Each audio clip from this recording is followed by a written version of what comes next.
Arratsaldeon. Arratsaldeon eta tira. Bakizute zerta etorri izaten, ezta? Bueno, gaur egun berezia guretzat, hitzarentzat.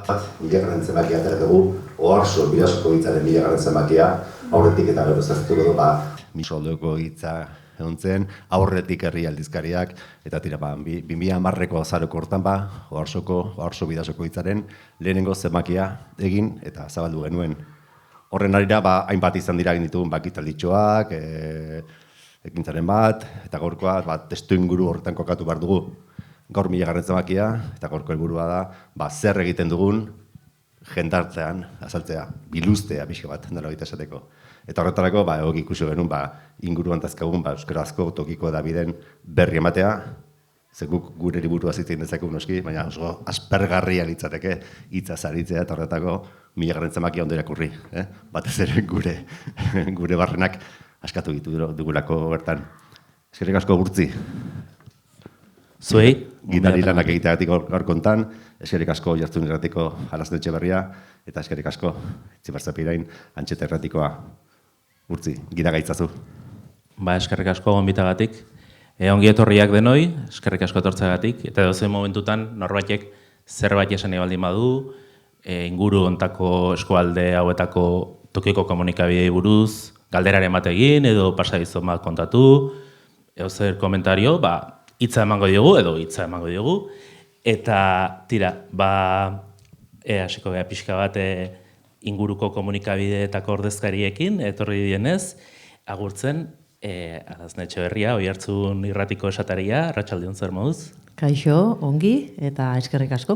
Gonbidapenagatik urko eta urte askoan ere bai. Gaur bere urte betetze eguna da ere baita.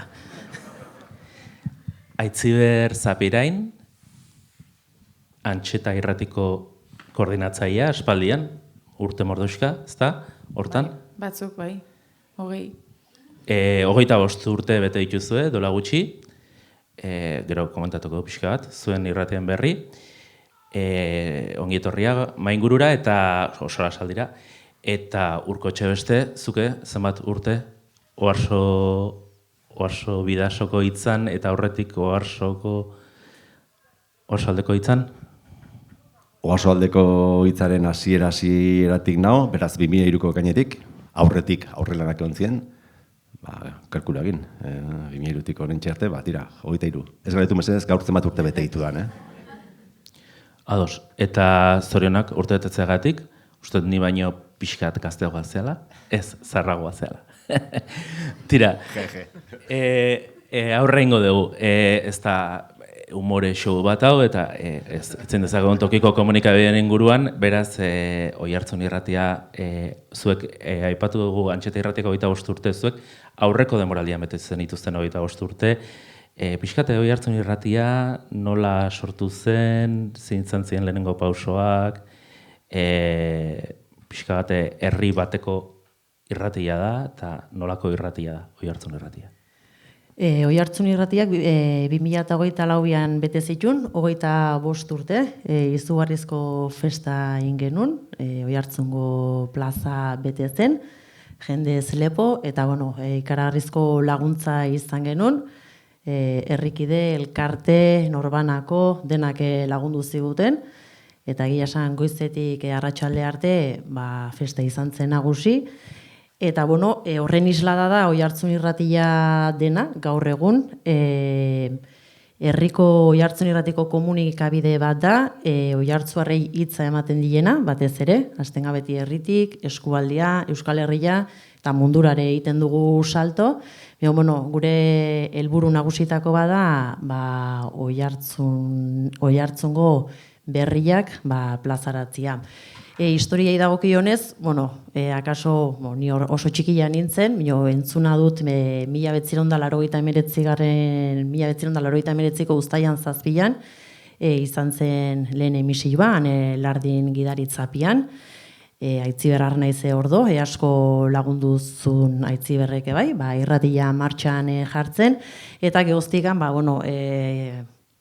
entarako ibilbide izan du, gora beratxua, biziri jarraitzen du, toki aldaketak izan ditu, arpegi aldaketak bai, mikrofono aurrine bai aldaketak izan dira, Eta, bueno, pasa ginen, nire kasuan, lehioi gabe eta olen, ez da Muruetagoiena izena dunatik, hola zen iluna, hola pixkat lehioi gabe eta hola pixkat tristia zen, barruan etzon olinolako tristuraik, eta bainga aldatu eta landetxea junga. Euskeran etxea, hor euskalgintza guztia betia, euskalgintza do, UEMA, euskera teknikaria, txur, eta hoi hartzun irratiare hor kokatzen da. Eta egia esan, oso eskertua gaude, lokala dakagu, 2 langile gaude bertan, jardun osoz. Nire kasuan oain ez, bai, berez bai, eta oso eskertua gaude, bai hoi hartzungo udalari, lokalan emateatik, sustengo ekonomikoan gatikan, eta hoi hartzungo herri guztia egia esan, beti presente dute hoi hartzun irratia, elkarrizketak iteko, kolaboratzeko, eta hoize historia pixka bat. Ederki, Aitzi Bertzuen irratia, Antxeta irratiak eremu zabalago hartzen du, askoz biztanle gehiago, eta pixkat kontatu ze herrietako aktualidadea jorratzen duzuen, eta non entzun daitekeen momentu honetan Antxeta irratia. Piskat, alazne bezala historiko bat eginda, Antxeta sortu zenean, Lapurdi mailako gure irratiak sortu zuen, Pausu Media elkartearekin batera ikusten zutelako, Ipar Euskal Herriko 3 probintzietan, bazegoela irrati bana, Irulegiko irratia eta Xiberoko botzarekin batera, baina gure irratia etzen heltzen kalitatez Hendaiaraino. Orduan gelitzen zen, Donibane Loitzunetik aurrera, euskarazko irratirik gabeko eremua zen. Ezberdintasun bat dago, hemen ere, Bidasoaren alde batean eta bestean, Ipar Euskal Herrian ezinezkoa da existitzea frekuentzia ilegal batekin, bai? Baimendutako frekuentziari gabe ez dago irratirik. Alde honetan aldiz, asko dira eta asko gara, arrosaren bueltan, 40 urteko ibilbidea dutenak eta frekuentzia alegala daukatenak, utxune bat dago. Orduan, apustua egin zuten, 2 elkarteek, eta poliki lortu genuen Hendaian lehenengo frekuentzia. Oso txikia, 80.5 biratu Hendaia, Urruña, Irun eta Hondarribiara mugatzen zen.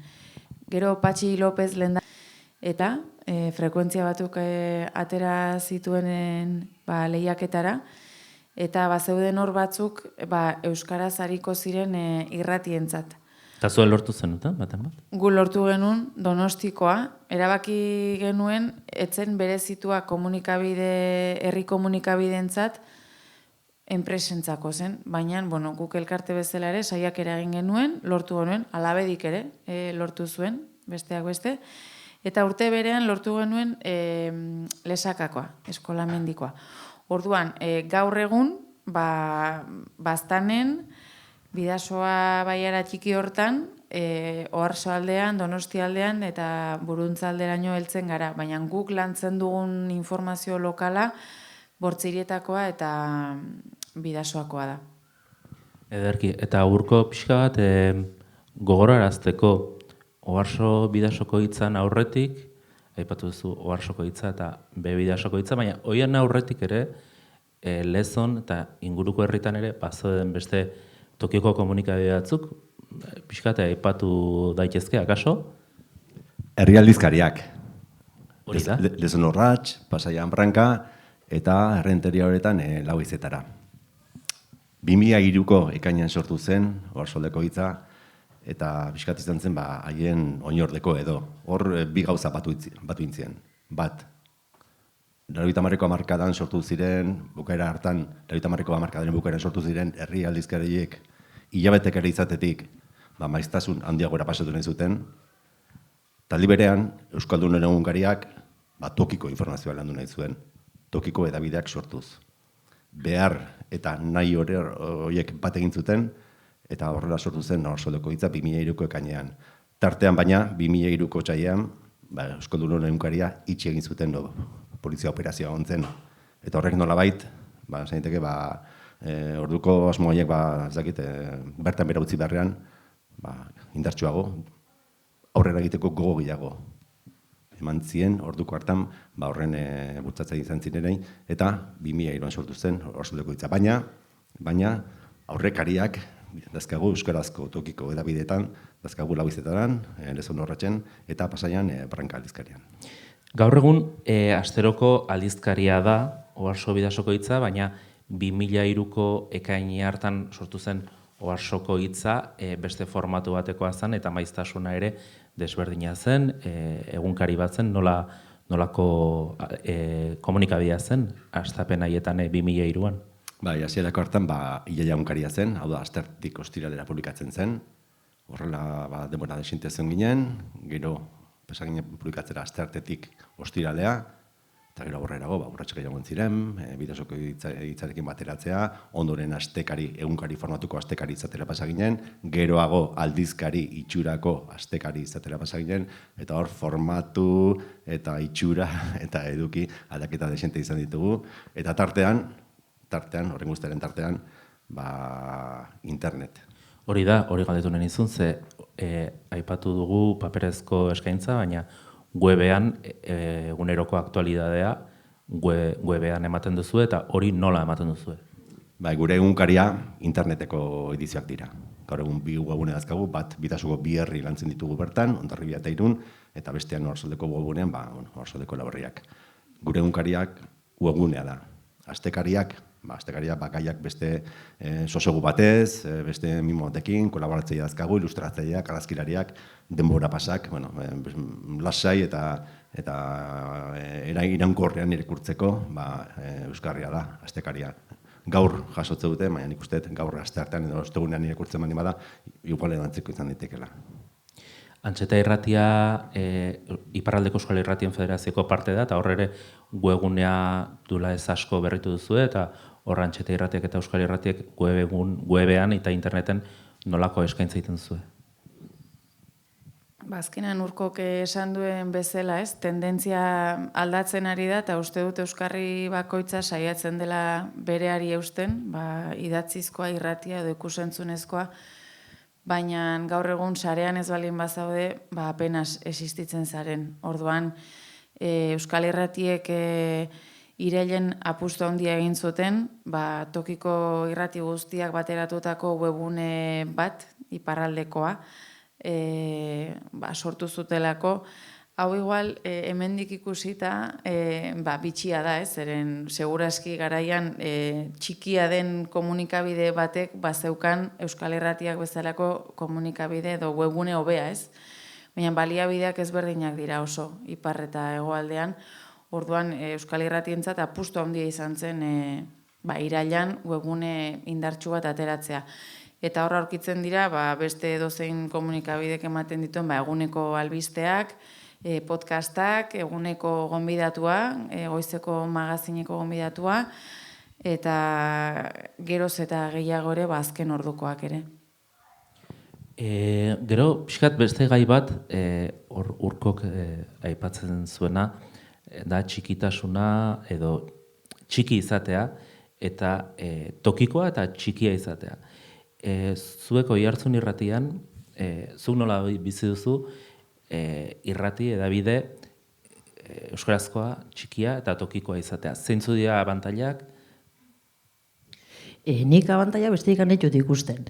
Ondu galeno hitz egiten eragozpenak, ez? Eta nire irratiko kide hoia izan zen, irrati odri ozala izaten egon, irrati.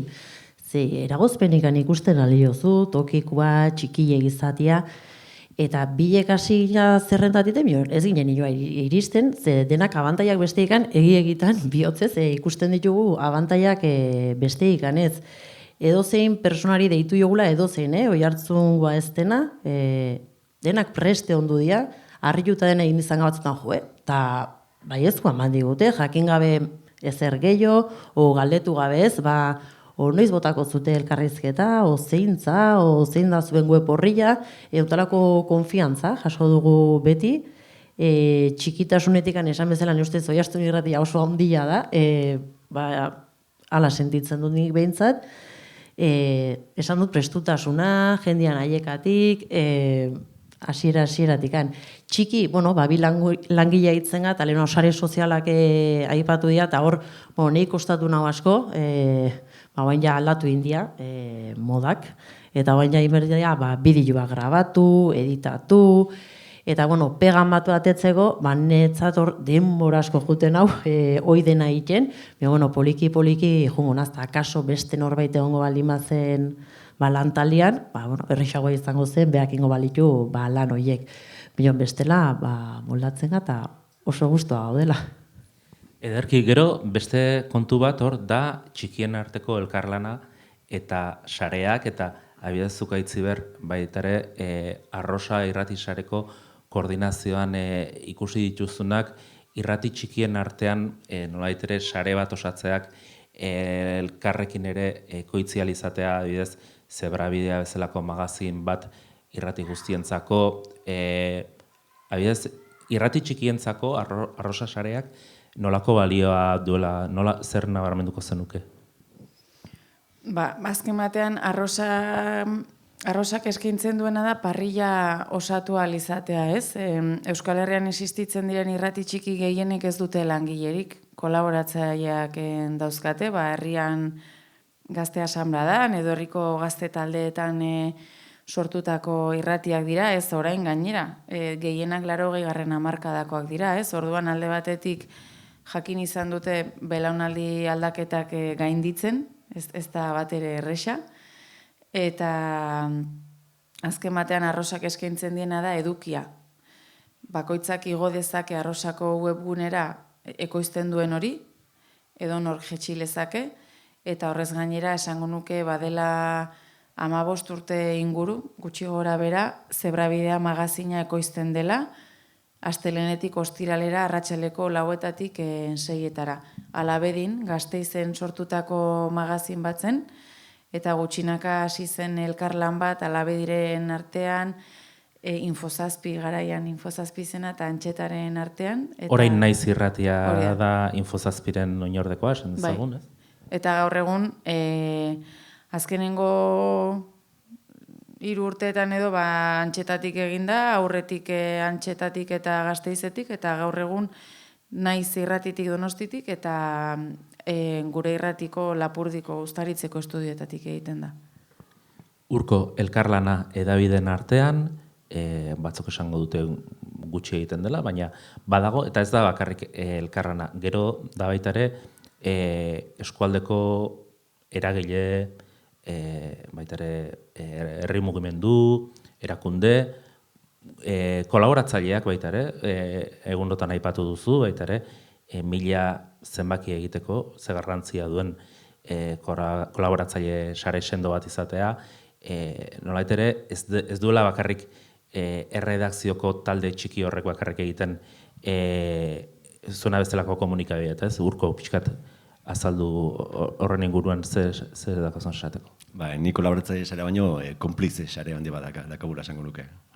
Batetik, hemen eskualdeko alkatea azkagu eta gure kolaboratzaile edo gure basle bezala hemen ditugu, eta tira, eskerrik asko etortzagatik. Kolaboratzaileak ere, astean, behin bitan gauza bidali iritziak eman, Arantxa bendakagu, ere bai, eta gure konplize sare hori ere badakagu. Ez bakarrik ganera iraunkorrean eta haiekin zehaztuta epe batzuk, bezik eta egunero jendeak, edozein medioetatik, WhatsAppetik, Instagrametik, mezuetatik, sakeleko telefono deietatik, egunero bere gauzak bilatzen dizkigu eta gauza pila dira. Sarean nik horre egiten diot. Bai, noski guk jendea lotzen dugu, gurera ekarpen finkoak egiteko, baina sarean egiten diot, hemen inguruan dakagun jende horri guztiari, taldei, eragilei, kirolekartei, udalei, erakundei, elkartei, ez dakit, horiek dira gure sarea. Eta gure konplize sistema horre guztiak ahalbidetzen du, guk gauza kontatzea. Irratietan ere bai? Bai, nigo batzen naiz hasi nintzenean lankide batek esan zidan garaian 4 ginen, eta esan zidan hemen 4 kolaboratzaile baino gutxio dauden momentuan, akabo. Eta azkenean Urkok esan duena, ez? Hori laguntzaile sare hori elikatzea eguneroko lan bat da. Eta gutxi ikusten da, baina nik uste dut behin ohitzen baldin bagara hartzaile bezala, ez? Gure tokiko komunikabidea kontsumitzen, orduan geroz eta kontzientago garela nun bizigaren tokian gauzak nola doazen, udalak zertan xahutzen duen, elkarte honek zertarako erabili duen azpiegitura bat edo beste, nik uste dut askoz ere kontzienteago garela bizigaren azeren.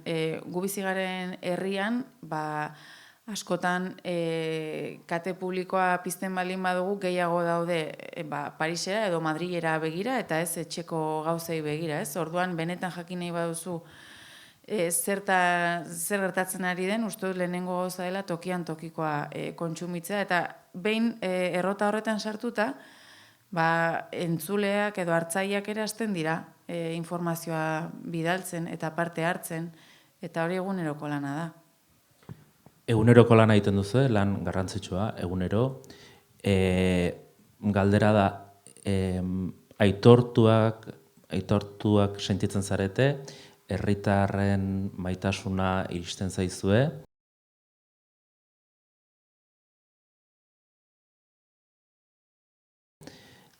Bai irratia hitzen dutelako, edo kaletik angelitu eta igual esaten ez dutelako ze polita junden elkarrizketa hau, o lehiaketan tartian gaur ze galera bota zuten, eta zenei tokatu zaio aste hontako saria, bado hartu benman bat, geore bai zalantza batzuk eukitzen ditugu, batzutan esaten dugu igual elkarrizketa batin prestatzen, denbo asko pasa dugu eta esaten dugu batzutan. Norbaitek haitxuko aldu, Oihartzun irratia ez, batzutan zalantza batzuk eukitzen dugu, beste batzutan ez, ibiltzen batzutan ez dakigula oso argi, Mioera berian, herritarren erantzuna ona da, horren zatugu, jendik haitzen du, irratia.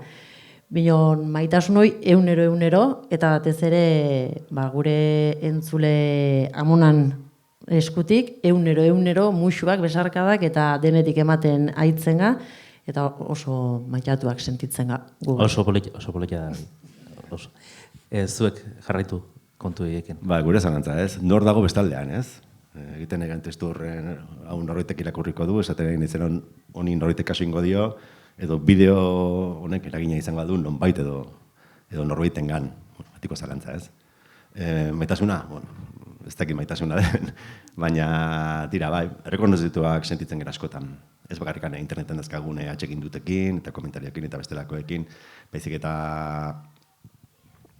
gure kasuan, mila zenbaki egin ditu adibidez, orso bidazokitzarekin, eta hor badakagu, arpideun kopuru bat, itzakide kopuru bat, esan dut erakunden babesa badugu, dendariena, enpresena, horrek ere zerretasen nahi du, ez da, egiten dugun horrek zerretorako balioko dula, eta balio omen duelako laguntzari jasotzen dugula, ez, eta errotarretan bi horretan sartzeak, eta batzutan, zuk esan duzuna, gaurra asaleko 8 pasaren txora jongo naiz, zorito bat hartukoet, eta jenetoreko izate esaten, etzi, nire abes batzak, aktuazioa daka endaian, eta ea ateratzen duzuen zerbait, eta nik, bai esatet, baina, markatuko diazute, esan barnuen. Aitzi ber. Ni nahiko nituzke bi gauza esan. Zure galderari erantzuten diot baietz, guk martxoan edo otsaian 25. urte hurreneko ekitaldia egin genuenean, fiko bete genuen, eta lana egin genuen, baina ez da ere gure apustua etzen hainbeste jende elkartzea horrek kriston ilusio egite dizu. Mion ikuste dut hori lortzera bidean, igual zuek ere bizi duzue, eta da, naiz eta aldatzen ari den, zenbat aliz entzun dugun, ikusi dut Diario Baskon, edo ikusi dut Zuduesten, eta nik ezin dut horrekin. Zergatik, azken batean dira, zure kuadrillakoak, zure familia, edo zure lagunak, edo dena delakoak, eta gurean, ez duzu ikusi alegian, batzutan pentsatu izan dut, hurbilenekoen gandik ere, baina zuek, ez dakit gertatu ote zaizuen, ez? Nerekin ez dira osartzen momentuz, kontzertuak noiz dituzuten esateate, baina horrelakoetan... Orduan, nik uste dut hori, igual egre antxetari asko kostatu izan zaio, tokiko komunikabide erdaldun asko dagolako guk jarduten dugun ere moan, ez? Eta askotan entzun izan dugu, irratia falta da, eta zertaz ari ziren, Radio Irunen, ez? Eta gu, irratia hemen dago, zuk nahi duzuna igual ez, baina irratia hemen dago. Orduan, hor tokia egitea asko kostatu da, ez bakarrik instituzionaldetik, baizik eta baita ere zuretzat hartzaile natural zirenen partetik ere bai. Bai, gero anekdotak eta aitze berre, eskertuta azaldu zuen horrekin, baina urkoren kontua, historia, zu pasaitarra zea, esan duzu, oain pasaintxoa, baina lezoko pasaizo asko ere kontatu dituzu hitzan, askotan etortzen zea lezoa, albiste bila eta albisteak kubritzea, eta, oain da momentua lezoko inguruko herritako jendeare etorri da, eta erakundetako ordezkaria, baina lezoko konturen bat kontatuko bazenu. Bai, ekarrizketa batean, lezo eta itsasoa daudenak baino gehiago hurbildu nituen. Bai. Garai batean, lezoko bake epailea Agustira Pontesta zen, eta ekarrizketa nion, zeiten du bake epaile batek, eta bat eta bestea, eta elkarrizketetan paperekoan jartzen dugu, hori, izena eta bizena, eta zer den, kargua. Eta nik bake epaile jarri barrean, bale epaile jarri nuen. Teklatuan nomen, K eta L-a onduan daude, eta orduan, lezo definitiboki, itxasora horbildu nuen egun hortan, Agustina Pontesta bale epaile izendatuz. Aitziber, zu hasi zinen, Antxeterratian hasi zineneko egunetan ere bakazu zerbait pasaitzon batek kontatzeko. Bai, nik gogoan dut data apirilaren 13 zen, nire lehen eguna, eta iritsi nintzen, eta goizeko 9 edo ziren, eta ez zegoen inor. Zer raro, eta dena lehenoko lokalean bi kristalera handi zeuden, eta nik ikusten nuen dena putzua, dena paperak lurrean bustita, eta ditu ninduen, eta bezperan goiko pixuko galdara erori zen, eta hola hasi nintzen, bai? Hori izan zen lehen eguna. Eta gero beste zerbait ere gertatu zen? Hori zen apirila, eta abenduan gure irratiak Uztaritzeko lokal berria estrenatu, eta elektrizitate, zakit, kortozirkuito bat, eta denak su hartu zuen, 2006an, bai, bi golpe, ez da berriz gertatu, ez da, kitxo. Oain Euskal Irratiak ondo sendo daude. Bai. Oiartzun irratian ere, izango zian kontuak, makina bat, han elardea aipatu duzu. Bai. Anbolategia ere aipatu duzu. Oiartzun irratia sortu baino urte bete lehenago, ni anbolategi zarrean han elardekin aritu nintzen lanean Oarso Telebistan, eta han bazian ere histori batzuk, baina kontatuzuk horre anbolategin inguruan ere badaude? Bueno, hori nahi bazuzuk kontatu. Zuri utziko. Neri, Zuzea oiartzuarra. Bale, niko jenun kontatu behar, hoi zuri utziko zaitute kontatzen. Nahi pasazina kontatzeko, nik ez dute ikasia sonido maila eta ezerrez. Eta orduan irrati zarrian, oain dakagu modernoa, ez?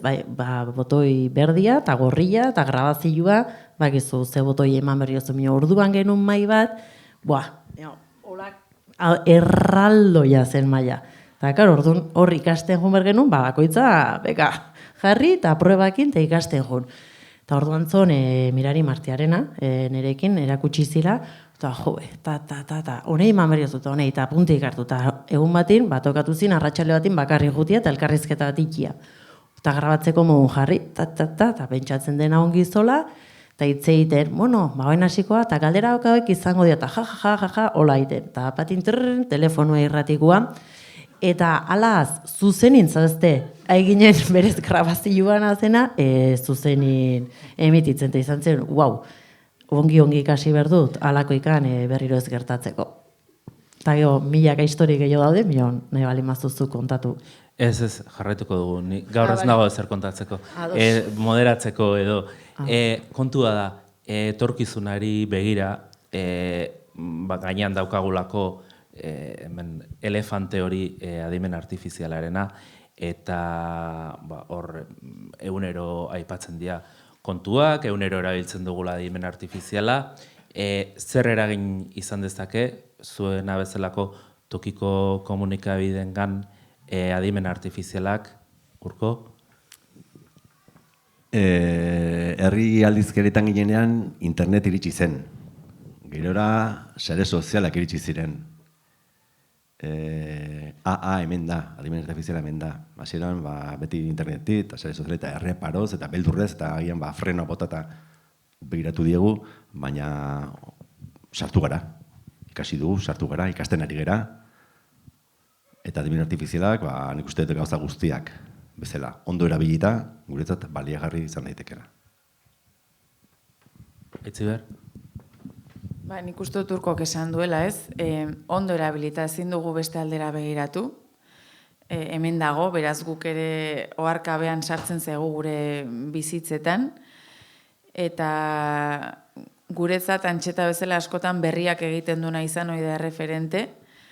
Eta gu konturatu ginen, ezin genuela edo nola eta edo zer egiteko erabili, ezin genuela lankide bat ordezkatzeko erabili, edo irudiak sortzeko, edo ahotsak sortzeko.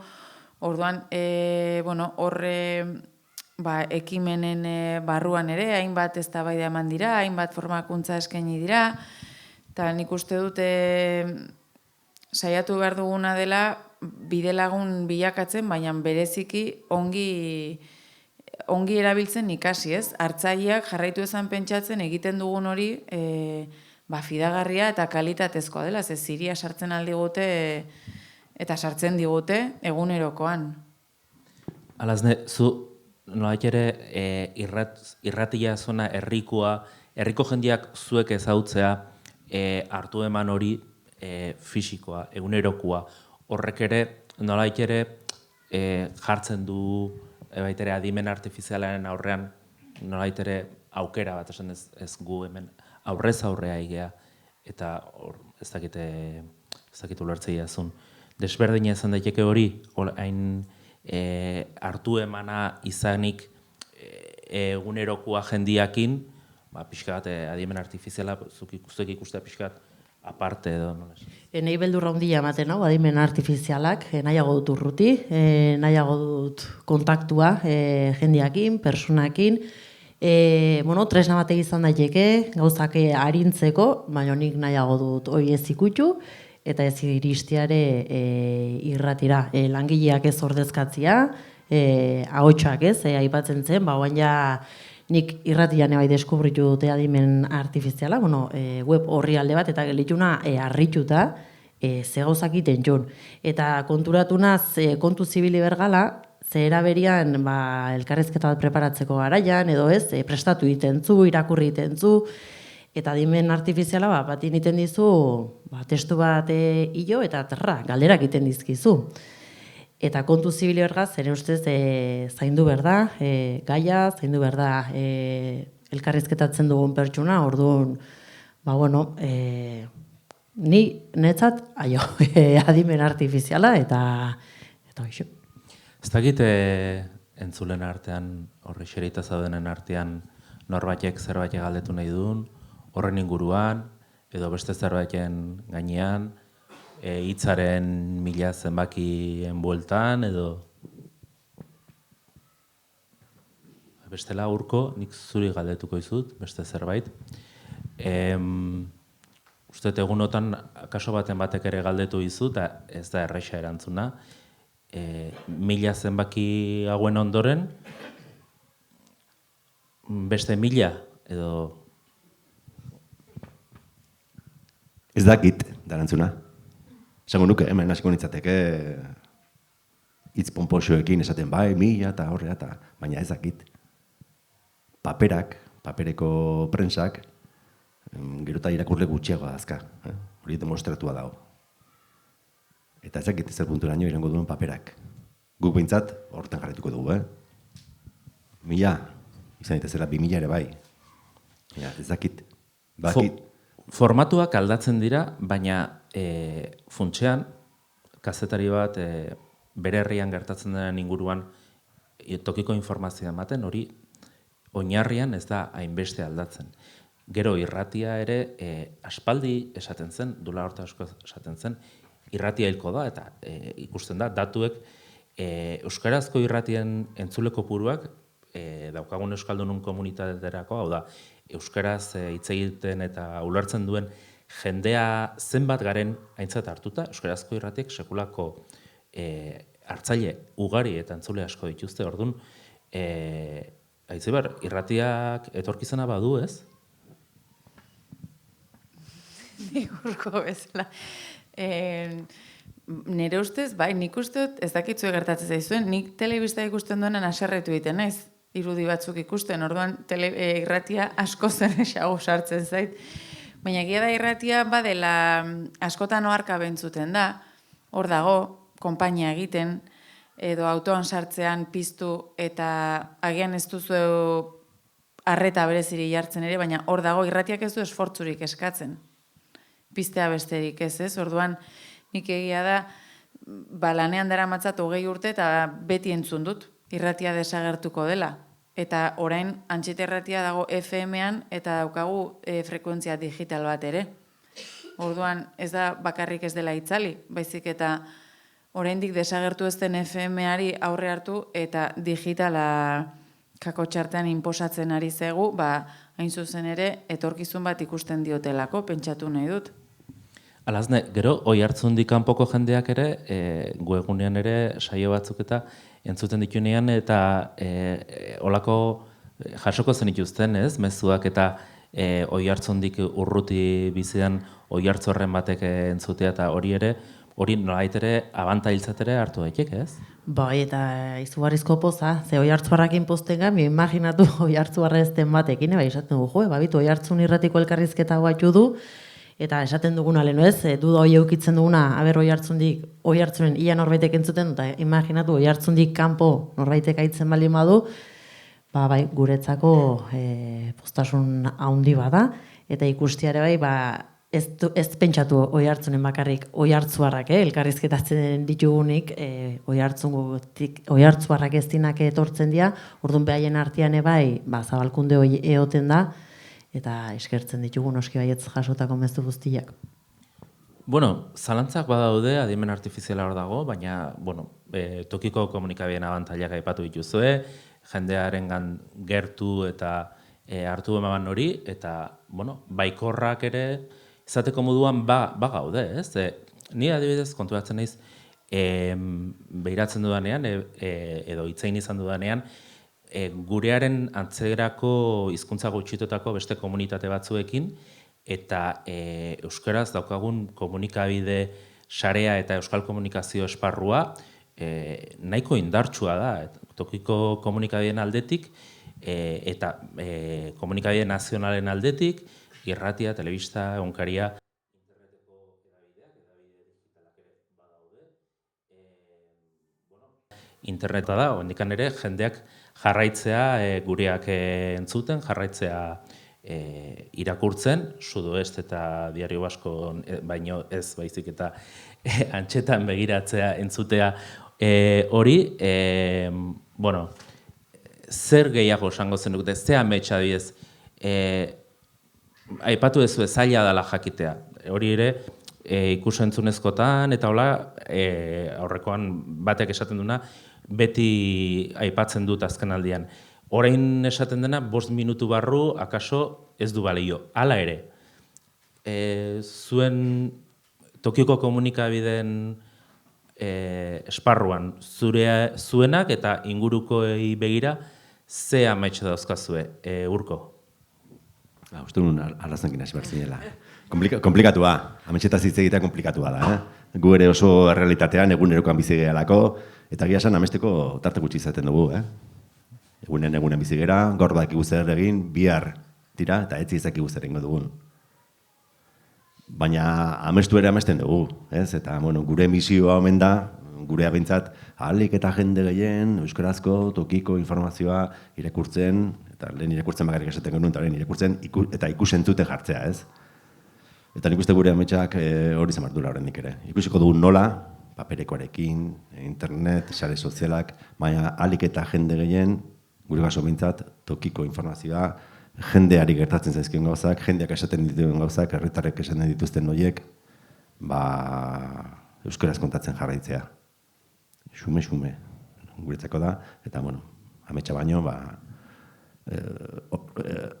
hortara joan bar dugun, horretan jarraitu bar dugu. Eta irratiek zer diote? Ze amets irratiko esateri Aitziber eta Alaznek? Aitziber.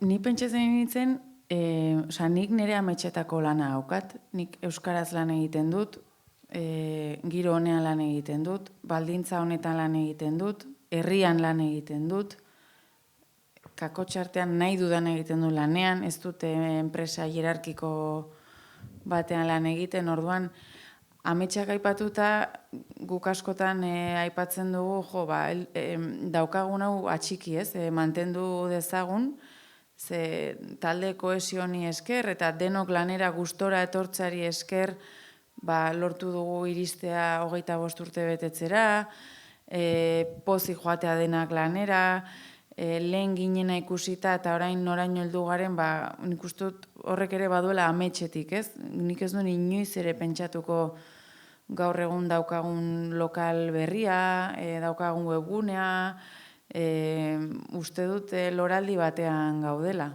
Eta aurreko urtetan ere, feminismoaren alorrean eta arrazakiaren aurkako gaietan ere lan handien duzu, Aitziber? Bai, azkenean horre ez dut esango kasualidadeak direnik, ez? Baina gure, uste dut, lana aipatu duzun hori, bada gure kokapen geografikoa ainda ezoikoa, esan nahi dut, Oiartzun irratire konpartuta, haiek herrian daude. Oarso Bidasoako hitza naiz eta bi eskualde ezberdin izan, Orereta eta Irun artean eguneroko bizimodua herritar arrunt batentzat askorik ez da aldatzen. Baina Hendaiar bat eta Irundar bat oso ezberdin bizi dira.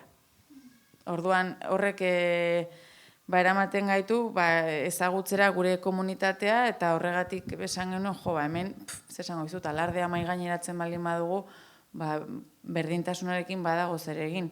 Eta hortik hasi ginen, eta feminismoa urratu beste hainbat arlotan, eta arrazakeriarekin beti egiten genituen gauzak tailerrak, baina 2018 ezkeroztik hor gertatu zen harrera sarearen sorrera eta eta hor ikusten genuen gure eskualdean bazegola empatia handiko jendea, ez? Egunerokoan beretik ematen zuena instituzioak egiten ez zutena egiteko. Eta horri heldu genion poliki-poliki. Eta Oiartzun irratiko Alaznek ze amets?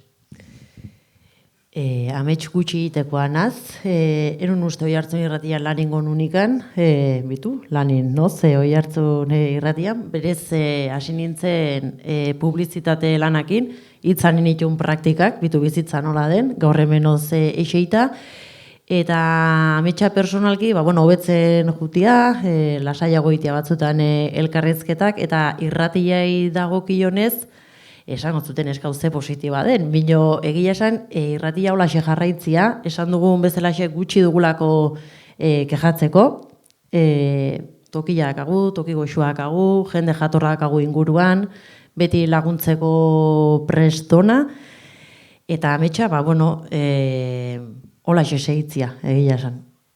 Euskararen ezagutzan ere, inguruko herritan ere, ehuneko handiagoak euskaraz bizitzeko eta hor pausak ere, akaso ematen baldin badia ere, hartzaile gehiago gana iritsiko zeate baita ere, ez hor bada beste eremu bat, ez euskaraz aritzeak ez du esan nahi, herritar guztien gana iristen zaretenik, naizek eta gaur egun badauden itzultzaileak eta lakoak, Urko? Gure 1000. zenbaki honetan, adibidez, EAEKako bi irakaslerekin hitz egin dugu, ez? Idoia Genua, Bidasokoa EAEKakoa, Irungoa, eta Maritxurekin, Txirrita EAEKakoa. Eta bereien esaldietan, maiz aipatu duten hitz bat izan da tresna. Tresna. Erabiltzen dute hitza, euskaltegietan. Tresna da. Jendia, ikasleak, euskara horbiltzeko, euskaraz irakurtzea jartzeko. Ziurrenik, hitza eskuartean izango ez balute, elukete deus izango, euskaraz irakurtzeko. igual egun baten Carrefourren propagandaren baten euskarazko esaldi bat izango dute, baina hitzaz aparte lukete deusera izango eta tresna informazio batez gainera, tokiko informazio batez gainera ere, jende askorentzako euskara errubiltzeko tresna bat bagera. Hau da, euskararen normalizazioaren barruko lan ez baten gehiago konsideratzen gara gu, eta nik uste hemen gauden eta zu barne berriako kazetari zelako.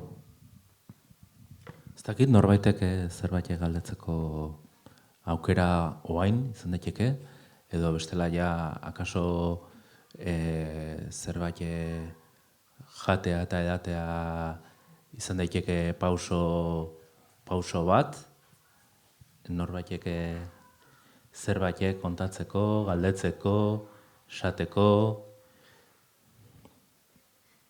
Aitziber, badago beste etorkizuneko beste kontu bat, eta Euskal Irratiak beste euskarazko komunikabide batzukin batera plataforma bat ere, streaming plataforma bat hemendik etorkizun batean, 2028ra edo akaso ere iritsi daiteke, hau da, euskarazko beste komunikabideekin eta elkarlanak ere fruituak emango dituela iruditzen zaizu, zu gaina Arrosako koordinatzaile ezakinik eta ia pixkat bukatzen jongo geha. Bai, horrek uste dut argia ikusiko dela 2 urte barru, oso okerrezpan abil, baina nik uste dut gure artean zergatik sortzen dira horrelako elkarlanak, ez dagolako lehiarik. Bai, uste dut modu sano batean egiten dugula euskal komunikabideok elkarrekin, izan nazional edo tokiko, azken batean badakigulako nola aritzen garen egunerokoan, aurrera atera alizateko eguneroko lana, orduan elkarlanak lagundu egiten gaitu. Elkarlanak proiektuetan, kontaktuak pasatzean, informazioa pasatzean, eta nik uste dut aurrera egitera lortu baldin badugu, da gure artean lehia alde batera utzia dagoelako eta ohitua gaudelako elkarrekin lan egitera, ez bakarrik Arrosan, edozein erredakziotara deitzen dute argiatik edo berriatik, eta guk ere gora eskatzeko, eta naturalki ematen da, ezerren truke. Besterik aipatzeko horren inguruan, alaznet aurko, eta publikoko beste inork aipatzen ez baldin badu, Aitziberrek esandako hiekin, nik uste ondo esana daudela, mil esker denoi etortzeagatik, zorionak, egiten duzuen lanagatik, eguneroko lanagatik, Oiartzun irratian, Antxeta irratian, Oarsoabe Bidasoko hitzan, eta jarraituko dugu hain baxuerdi bat hartzen gai hauen inguruan hitz egiten, eta hurrengora arte, mila esker deni.